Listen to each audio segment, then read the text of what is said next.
دنیا ته سجن ولې ویلی شي؟ دنیا ته الدنیا سجن المؤمن، دنیا ته جیل ولې ویلی شي؟ چې مؤمن دپاره دنیا جیل ده.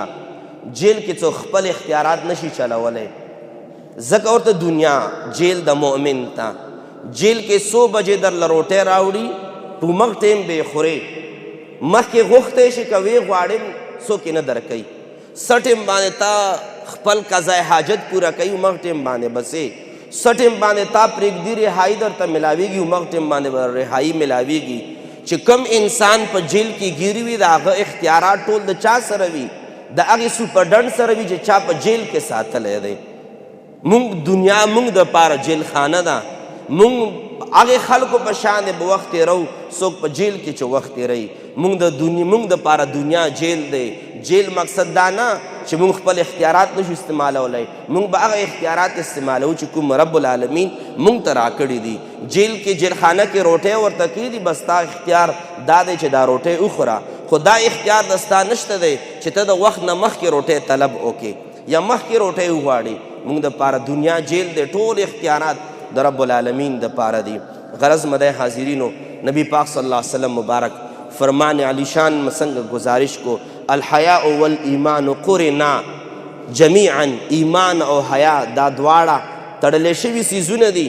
فاذا رفع احدهما رفع الاخر، نبی پاک فرمایي چې کله ایمان او حیا کې یو څیز هم د زړه نه لاړو، دویم ورسره خود به خود کډه کوي، دویم ورسره خود به خود د زړه نه وځي. او نبی پاک صلی الله علیه وسلم مبارک د تمام فرامینو نه معلومیږي دا چې د ایمان سره تړلی شوی څیز حیا ده. او ځکه امام بخاری په خپل کتاب صحیح البخاری کې حدیث مبارک ارشاد فرمای الایمان بدع و ستون شعبة والحیاء شعبة من الایمان. نبی پاک فرمای چې څه د پاسه شپېته د ایمان حصې دي، د ایمان څه د پاسه شپېته حصې دي. بل روایت کې راځي څه د پاسه 80 حصې دي، څه د پاسه 70 حصې د ایمان دي. نبی پاک فرمایي او یو حصه د ایمان دا حیا ده. ایمان حصه حیا ده. دا یو داسې عمل نه دی حیا چې گویا دا یو اضافي څیز دی، کوي کې او کوي نه کې، یو نفل څیز دی، که نفل چا وکړل ثواب دی، که چا ونه کړل ګناه نشته. نه، نبی پاک فرمایي چې د څه د پاسه 80 یا 80 حصې د ایمان دی، یوه حصه د ایمان حیا ده. او ځکه حضرت سیدنا جنید بغدادي رحمه الله تعالی ارشاد فرمایي چې ایمان خو ایمان دی، حیا څه ته وایي؟ چې جنید بغدادي رحمه الله تعالی سید الطائفه ورته ویلی شي. هغه مبارک ډېر آسان الفاظو باندې د حیا تعریف کوي چې حیا څه ته ویلی شي.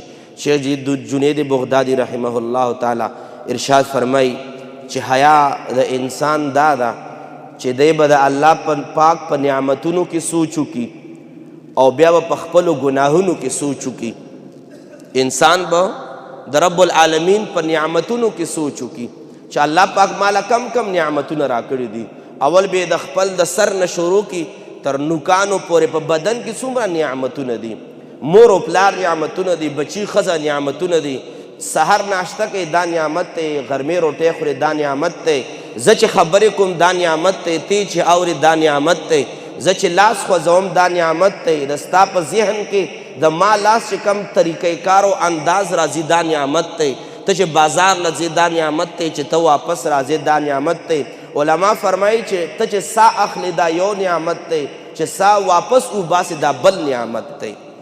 نو علما فرمایي چې کله انسان په نعمتونو کې سوچ وکړي او بیا انسان په دویم طرف باندې په خپلو کرتوتو کې، خپلو عاداتو کې او خپلو ګناهونو کې سوچ وکړي، د دې دواړو سوچونو نه بعد انسان ته چې کومه شرمندګي راشي چې خدای پاکه د ستا نعمتونو ته وګورم او بیا خپلو کردار ته وګورم، خپلو ګناهونو ته وګورم، بس په دغې ګناهونو کې سوچ کولو نه بعد انسان چې کومه شرمندګي محسوس کړي، شیخ جنید بغدادي رحمت الله علیه فرمایي دغې ته حیا ویلی شي.